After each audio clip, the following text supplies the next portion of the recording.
എല്ലാവർക്കും നമസ്കാരം. അതോടൊപ്പം എല്ലാവർക്കും സ്വാതന്ത്ര്യദിന ആശംസകളും അർപ്പിക്കുന്നു. ബ്രിട്ടീഷുകാരിൽ നിന്ന് നമുക്ക് സ്വാതന്ത്ര്യം ലഭിച്ചു. പക്ഷേ പൊതുജനത്തിൻ്റെ നികുതിപ്പണം അടിച്ചു മാറ്റുന്ന കിളവന്മാരിൽ നിന്നും കിളവികളിൽ നിന്നും നമുക്ക് സ്വാതന്ത്ര്യം ലഭിച്ചിട്ടില്ലെന്നുള്ളതാണ് സത്യം. അത് ഓർമ്മിപ്പിച്ചുകൊണ്ട് തുടങ്ങാം. ഞാൻ കഴിഞ്ഞ ദിവസം കുറേയധികം ഉന്നത വിദ്യാഭ്യാസമുള്ള ചെറുപ്പക്കാരുമായിട്ട് സംസാരിക്കാനിടയായി. വളരെ രോഷത്തോടെയാണ് അവർ സംസാരിച്ചത്. അവർ സംസാരിച്ച കാര്യങ്ങളാണ് ഇന്നത്തെ വീഡിയോയിൽ ഉൾപ്പെടുത്തിയിട്ടുള്ളത്.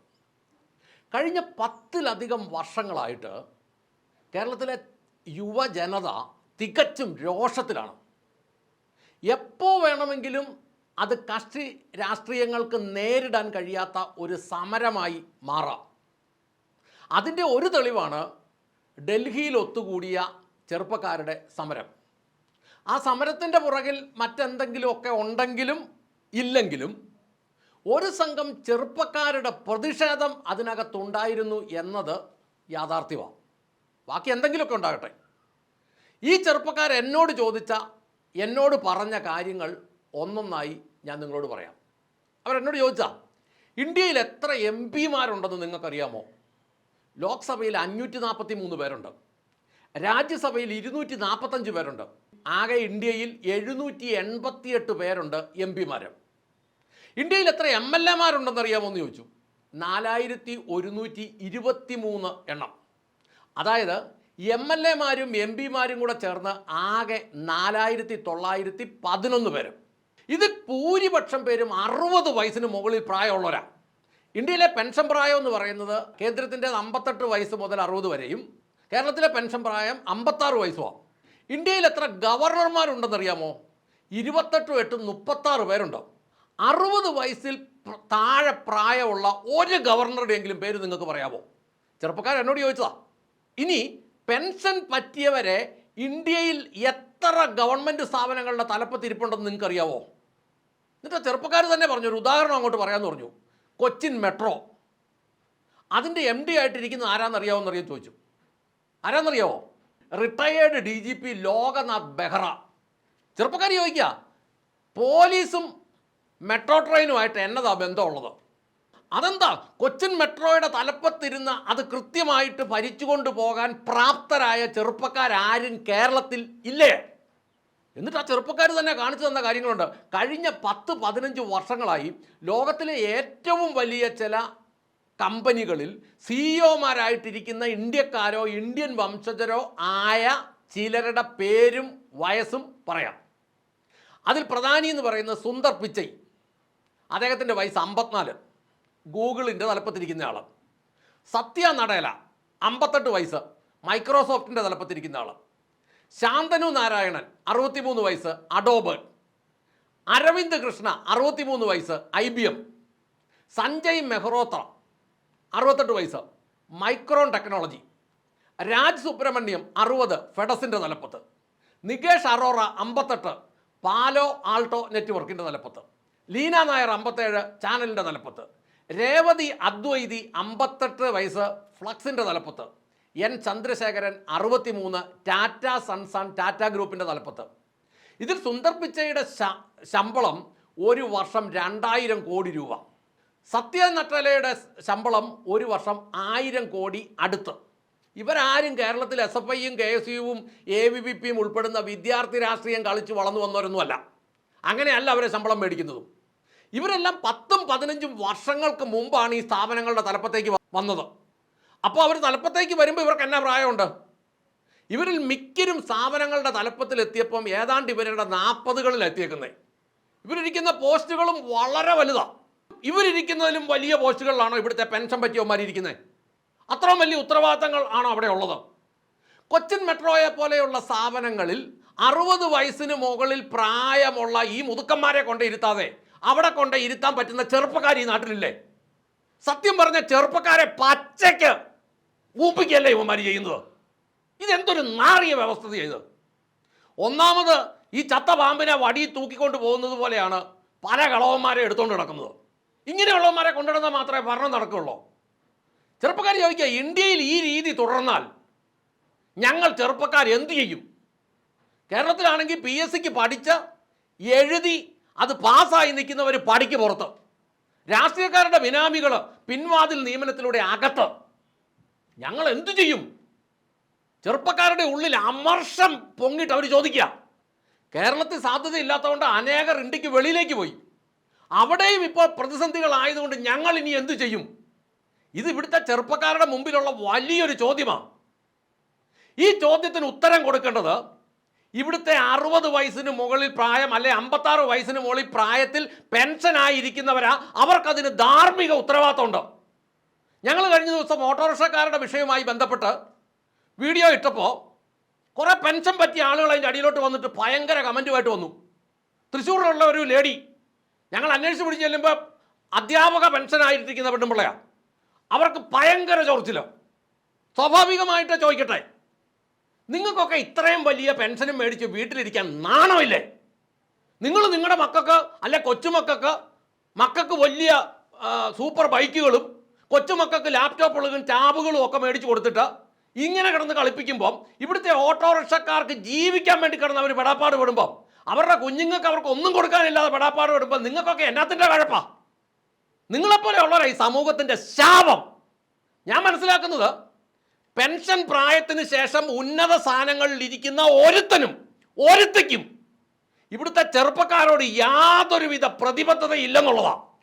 നിങ്ങൾക്കൊക്കെ എന്തെങ്കിലും അന്തസ്സുണ്ടെങ്കിൽ, എന്തെങ്കിലും സാമാന്യ മര്യാദ ഉണ്ടെങ്കിൽ, എന്തെങ്കിലും ഉളുപ്പുണ്ടെങ്കിൽ, എന്തെങ്കിലും നാണമോ മാനമോ ഉണ്ടെങ്കിൽ ഇവനൊക്കെ ഈ കസേര രണ്ടാമത് കയറിയിരിക്കുമോ? യാതൊരു മര്യാദയും ഉത്തരവാദിത്വവും സമൂഹത്തോടില്ലാത്ത കുറേ നാറികൾ. ഇവനെയൊക്കെ ആട്ടി ഇറക്കി വിടണ്ടേ? ഇന്ത്യൻ ഭരണഘടനയുടെ ആർട്ടിക്കിൾ 14 സമത്വത്തെക്കുറിച്ച് പറയുന്നതാണ്. ആർട്ടിക്കിൾ 16 പൊതു നിയമനങ്ങളിലെ തുല്യ അവസരം എന്നിവ പ്രകാരം പൊതുമേഖലാ തസ്തികകളിലേക്ക് അർഹരായ എല്ലാവർക്കും തുല്യ അവസരം ലഭിക്കണം. അതാ നിയമം.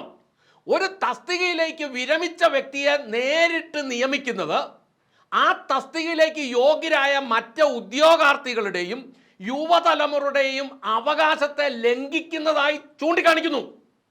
Kerala service rule KSR part 1 റൂളിൽ 60 അല്ലെങ്കിൽ കേന്ദ്ര സർവീസ് റൂളുകൾ അനുസരിച്ച്, അല്ലെ 56 കഴിഞ്ഞിട്ട് ഒരു ജീവനക്കാരൻ സർവീസിൽ നിന്ന് വിരമിച്ചേ മതിയാവൂ. കേന്ദ്ര സർവീസിലാണ് അങ്ങേയറ്റം 60 വയസ്സ്, സംസ്ഥാന സർവീസിലാണ് 56 വയസ്സ്. നിയമനം കഴിഞ്ഞിട്ട് പൊതുവായ സർവീസ് നിയമനങ്ങളിൽ പുനർനിയമനം ഒരവകാശമല്ല. ഭരണഘടനാ സ്ഥാപനമായ PSC വഴിയോ മറ്റ് നിർദ്ദിഷ്ട റിക്രൂട്ട്മെൻറ്റ് ഏജൻസികൾ വഴിയോ മാത്രം നികത്തേണ്ട കേഡർ തസ്തികകളിൽ വിരമിച്ചവരെ പുനർനിയമിക്കുന്നത് നിയമപരമായി നിലനിൽക്കില്ല.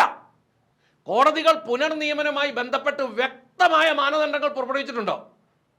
അപൂർവമായ സാഹചര്യങ്ങൾ മാത്രം, അത്യപൂർവമായ വിദഗ്ധ ജ്ഞാനം ആവശ്യമുള്ള തസ്തികകളിൽ, പകരക്കാരെ കിട്ടാനില്ലാത്ത ഘട്ടങ്ങളിൽ മാത്രമേ പുനർനിയമനം പാടുള്ളൂ എന്നതാണ് നിയമം. എന്തുകൊണ്ട് പുനർനിയമിക്കുന്നു എന്ന് കൃത്യമായി വ്യക്തമാക്കുകയും കൃത്യമായ കാരണങ്ങൾ സർക്കാർ വെളിപ്പെടുത്തുകയും ചെയ്യണമെന്ന് കോടതികൾ കർശനമായിട്ട് പറഞ്ഞിട്ടുണ്ട്. മാത്രമല്ല, ഈ നിയമനത്തിന് ഒരു താൽക്കാലിക സ്വഭാവം ഉണ്ടാകണം.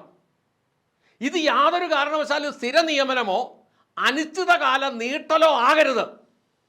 സർവീസിൽ ഇരിക്കുമ്പോൾ ക്രിമിനൽ പശ്ചാത്തലം ഉള്ളവരോ വിജിലൻസ് കേസ്, അഴിമതി ആരോപണങ്ങൾ അല്ലെങ്കിൽ വകുപ്പ് തല അന്വേഷണങ്ങൾ എന്നിവ നേരിടുന്ന വ്യക്തികളെ ഒരു കാരണവശാലും പുനർനിയമിക്കരുത്. കേരളത്തിൽ ലക്ഷക്കണക്കിന് ഉന്നത വിദ്യാഭ്യാസമുള്ള യുവതി യുവാക്കളാണ് PSC പരീക്ഷകൾ എഴുതി റാങ്ക് ലിസ്റ്റുകളിൽ ഇടം പിടിച്ച ജോലിക്കായി കാത്തിരിക്കുന്നത്. റാങ്ക് ലിസ്റ്റ് കാലാവധി കഴിയുന്നതിന് മുമ്പ് ജോലി ലഭിക്കാതെ പോകുന്ന ഘട്ടത്തിൽ വിരമിച്ചവർ വീണ്ടും സർവീസിൽ തുടരാൻ അവസരം നൽകുന്നത് തങ്ങളുടെ അവസരം കവർന്നെടുക്കുകയാണ് എന്ന് ചെറുപ്പക്കാർ കാണുന്നു. സർവീസിലുള്ള ജൂനിയർ ഉദ്യോഗസ്ഥർക്ക് പ്രമോഷൻ ലഭിക്കാനുള്ള സാധ്യതകളെയും ഇത് ബാധിക്കുന്നു. മുതിർന്ന തസ്തികകളിൽ നിന്ന് വിരമിച്ചവർ വീണ്ടും ആ സ്ഥാനത്ത് തുടരുമ്പോൾ തൊട്ട് താഴെയുള്ള ഉദ്യോഗസ്ഥർക്ക് പ്രമോഷൻ വൈകുകയും പുതിയ ആളുകളെ താഴെത്തട്ടിൽ നിയമിക്കാനുള്ള ഒഴിവുകൾ, വേക്കൻസീസ് ഉണ്ടാകാതിരിക്കുകയും ചെയ്യുന്നു. ഞാൻ മനസ്സിലാക്കുന്നത്, എങ്ങനെ പോയാലും ഈ വയ്യാവേലി മുഴുവൻ ചെറുപ്പക്കാരുടെ തലയിൽ അവസാനം വന്നു കയറുന്നത്. നൂതന സാങ്കേതിക വിദ്യകളും ഈ ഗവേണൻസ് സംവിധാനങ്ങളും വേഗത്തിൽ ഉൾക്കൊള്ളാൻ പുതിയ തലമുറയ്ക്കുള്ള കഴിവൊന്നും പഴയ മുതുക്കന്മാർക്കില്ല. ഈ പഴയ രീതി പരിചയമുള്ള വയസ്സന്മാരെ കൊണ്ട് ഇതൊന്നും ഓടിക്കാൻ പറ്റത്തില്ല.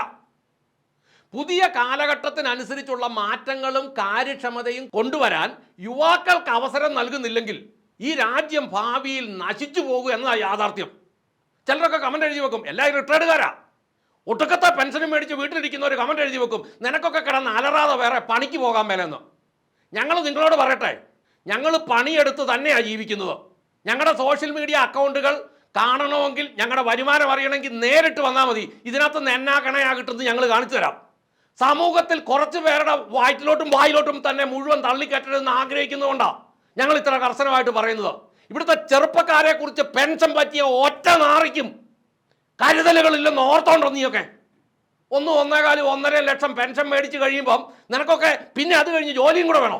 വിദഗ്ധരുടെ സേവനം എന്ന പേരിൽ നടക്കുന്ന പല പുനർനിയമനങ്ങളും രാഷ്ട്രീയ സ്വാധീനത്തിൻ്റെയോ സ്വജനപക്ഷപാതത്തിൻ്റെയോ അടിസ്ഥാനങ്ങളാണെന്ന് ഇവിടുത്തെ ചെറുപ്പക്കാർക്കറിയാം. ഇനി അത് ചെറുപ്പക്കാർ അങ്ങനെ പറഞ്ഞോട്ടെ, എൻ്റെ ഭാഷ ഞാൻ പറയുന്നു. കഴിഞ്ഞ ഗവൺമെൻറ്റിൻ്റെ ഒക്കെ തലപ്പത്തിരുന്നവരുടെ 6 ദിവസം പഴക്കമുള്ള അണ്ടർവെയർ അലക്കി കൊടുത്തവനൊക്കെയാണ് ഇന്ന് വലിയ സർവീസിൻ്റെ തലപ്പത്തിരിക്കുന്നത്. പെൻഷൻ പറ്റി കഴിഞ്ഞു, സംശയമുണ്ടെങ്കിൽ നിങ്ങൾ പറയില്ലെന്ന്. ഞാൻ അലറുവാണോ? ഞാനിവിടുത്തെ ചെറുപ്പക്കാർക്ക് വേണ്ടിയാണ് കാര്യങ്ങൾ പറയുന്നത്. പെൻഷൻ പറ്റുന്നവർക്ക് ചൊറിയുന്നുണ്ടെങ്കിൽ നല്ല ഒരു ചിരവ മേടിച്ച് വെച്ച് അങ്ങ് ചൊറിഞ്ഞു, ഒരു കുഴപ്പമില്ല. കമൻ്റ് ഇട്ടാൽ അതിന് മറുപടി ഒന്നും ഞങ്ങൾക്കൊരു കോപ്പുമല്ല. ഞങ്ങൾ ഇതുകൊണ്ടല്ല ജീവിക്കുന്നതും, ഞങ്ങൾക്കെല്ലാം വേറെ പണിയുള്ളവരാ, ഗതി കെട്ടിട്ടാണ് പറയുന്നത്. ഇനി ഈ പഴയ ഉദ്യോഗസ്ഥന്മാരെ എല്ലാം പിന്നെ നിയമിക്കുമ്പോൾ ഗവൺമെൻറ്റിന് പിന്നെ വലിയ ബാധ്യത ഉണ്ടാകുക, ചെറുപ്പക്കാർക്ക് അവസരങ്ങളും ഇല്ലെന്നാവും. സംസ്ഥാനത്തിന് രാജ്യത്തിന് ഒരു ഗുണം ചെയ്യാൻ ഈ പെൻഷൻകാരെ കൊണ്ട് കഴിയല. അവരാ ഉന്നത സ്ഥാനത്ത് ഇരിഞ്ഞ് സുഖിച്ചതിൻ്റെ ബാക്കി പത്രം പൊതുജനത്തിൻ്റെ നികുതി പണത്തിൽ നിന്ന് അടിച്ചു മാറ്റി സുഖിക്കുമെന്നുള്ള അല്ലാതെ ഒരു ഗുണം ഉണ്ടാകുകയില്ല. ഒത്തിരി കാലം ചെറുപ്പക്കാർ ഇത് സഹിക്കുമെന്ന് വയസ്സന്മാർ വിചാരിക്കേണ്ട. ഈ സുഖസൗകര്യങ്ങൾ ഇങ്ങനെ നീട്ടിക്കൊണ്ട് പോകാമെന്നും നിങ്ങൾ ചിന്തിക്കേണ്ട. ആളം മുട്ടിയാൽ ഏത് ചേരാൻ കടിക്കും. കളവന്മാരത് മനസ്സിലാക്കുന്നത് വളരെ നല്ലത്. കളവികളും ഇപ്പോൾ ചെറുപ്പക്കാരെല്ലാം തന്നെ പൊറുതിമുട്ട് നിൽക്കുന്നു, യുവരക്തം തിളച്ചു നിൽക്കുന്നു. അത് പ്രകടിപ്പിക്കേണ്ട രീതി വെളിയിലേക്ക് വന്നാൽ, അവരുടെ വോട്ടുകൾ അവർ മുതുക്കന്മാർക്ക് ചെയ്യുന്നില്ല എന്ന് തീരുമാനിച്ചാൽ 90% വൻമരങ്ങളും കടപൊഴുകി വീഴും എന്ന് മുതുക്കന്മാരും മുതുക്കികളും മനസ്സിലാക്കുന്നത് നല്ലതായിരിക്കും. ഏതെങ്കിലും ഒരു പുതിയ പോസ്റ്റിലേക്ക് നിയമനം നടത്തുമ്പോൾ അത് ആ പോസ്റ്റിന് യോഗ്യമായ വിദ്യാഭ്യാസം ഉള്ളവരെ മാത്രമേ എടുക്കാവുന്ന ചെറുപ്പക്കാർ ആഗ്രഹിക്കുന്നത്. എന്നിട്ട് ചെറുപ്പക്കാർ തന്നെ പറഞ്ഞൊരു ഉദാഹരണം പറയാം. 10ാം ക്ലാസ് വേണ്ട ജോലിക്ക് 10ാം ക്ലാസ്സിൽ അധികമുള്ള വിദ്യാഭ്യാസം ഉള്ളവരുടെ അപേക്ഷ പോലും സ്വീകരിക്കരുത്. അങ്ങനെ വരുവാണെങ്കിൽ വിദ്യാഭ്യാസത്തിനനുസരിച്ച് അല്ലെങ്കിൽ കഴിവിനനുസരിച്ചുള്ള ജോലികൾ അർഹതപ്പെട്ടവർക്ക് ലഭിക്കും. ഒരു ഉദാഹരണം അവർ തന്നെ പറഞ്ഞു. ഇപ്പോൾ പോലീസിൽ കോൺസ്റ്റബിളായിട്ട് കയറാൻ 10ാം ക്ലാസ്സോ പ്രീ ഡിഗ്രിയോ മതിയെന്ന് വെക്കുക. അങ്ങനെയാണെങ്കിൽ 10ാം ക്ലാസ് വിദ്യാഭ്യാസത്തിന് മുകളിൽ വിദ്യാഭ്യാസം ഉള്ളവരെ ആ പോസ്റ്റിലേക്ക് പരിഗണിക്കരുത്, അവരുടെ അപേക്ഷ പോലും സ്വീകരിക്കരുത്. അങ്ങനെ വരുമ്പോൾ സാധാരണ പോലീസുകാരൻ പിന്നെ മൂത്ത് ഹെഡ് കോൺസ്റ്റബിളും, ഹെഡ് കോൺസ്റ്റബിൾ മൂത്ത് ASIയും, ASI മൂത്ത് SIയും, പിന്നീട് SI മൂത്ത് CIയും, CI മൂത്ത് DYSPയും, DYSP മൂത്ത് SP ഒന്നുമായിട്ട് വരികയില്ല. സീനിയോറിറ്റി അനുസരിച്ച് ശമ്പളം കൂട്ടി കൊടുക്കണേ കൊടുത്തോട്ടെ. പക്ഷേ വിദ്യാഭ്യാസം ഇങ്ങനെ ഓരോ പോസ്റ്റിനുള്ള വിദ്യാഭ്യാസം കൃത്യമായിട്ട് വെച്ചിട്ടെടുക്കുകയാണെങ്കിൽ പ്രമോഷൻ ഒന്നും കൊടുക്കേണ്ടി വരികയില്ല. തന്നെയല്ല, കൂടുതൽ വിദ്യാഭ്യാസം ഉള്ളവർക്ക് അവർക്ക് അതിനനുസരിച്ചുള്ള സാധ്യതകൾ ലഭിക്കും. നേരിട്ട് ASI ആയിട്ടോ SI ആയിട്ടോ CA ആയിട്ടോ DYSP ആയിട്ടോ SP ആയിട്ടോ ഒക്കെ എടുക്കാൻ പറ്റും. അങ്ങനെ എടുക്കുന്നത് നല്ലത്. ഇപ്പോൾ ഇലക്ട്രിസിറ്റി ബോർഡിലൊക്കെ 10ാം ക്ലാസ് പോലും പാസ്സാകാത്തവന് 1.5 ലക്ഷം രൂപയൊക്കെ ശമ്പളമോ എന്നതാണ് അതിൻ്റെ മാനദണ്ഡം. അതുപോലെ ചെറുപ്പക്കാർ പറഞ്ഞ ഒരു കാര്യം കൊണ്ട്, ഒരു കുടുംബത്തിൽ ഒരാൾക്ക് പെൻഷൻ മതി, അത് ഒരു മിനിമം തുക. ബാക്കി പെൻഷനുകളെല്ലാം നിർത്തലാക്കണമെന്ന് കർശനമായിട്ട് ഇവിടുത്തെ ചെറുപ്പക്കാർ ആഗ്രഹിക്കുന്നു. മുതുക്കന്മാർ മുതുക്കികൾ 1.25 പെൻഷൻ മേടിച്ചിട്ടാണ് മണയ്ക്കുന്നത് കിടന്ന്. എന്താണെങ്കിലും ഞാൻ ആ ചെറുപ്പക്കാരിൽ നിന്ന് മനസ്സിലാക്കിയത്, അവരെല്ലാം തന്നെ ഇന്നത്തെ സമ്പ്രദായങ്ങളിൽ തികച്ചും അതൃപ്തരാണ്.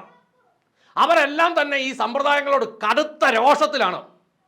അവർക്കെല്ലാം തന്നെ പെൻഷൻ പ്രായത്തിന് ശേഷം പൊതുജനത്തിൻ്റെ നികുതി പണം ഏതെങ്കിലും വിധത്തിൽ കൈപ്പറ്റുന്നവരോട് വെറുപ്പാണ്, അറുപ്പാണ്, വിദ്വേഷമാണ്. ഒട്ടുക്കത്തെ പെൻഷൻ മേടിക്കുന്ന എല്ലാവരോടും അറപ്പാണ്, വെറുപ്പാണ്, വിദ്വേഷമാണ്. ഇതൊത്തിരി താമസമില്ലാതെ ജൻസി പ്രക്ഷോഭങ്ങളായി പുറത്തു വരുമെന്ന് തലപ്പത്തിരിക്കുന്ന സകലരെയും ഓർമ്മിപ്പിച്ചുകൊണ്ട് നിർത്തട്ടെ. നന്ദി, നമസ്കാരം.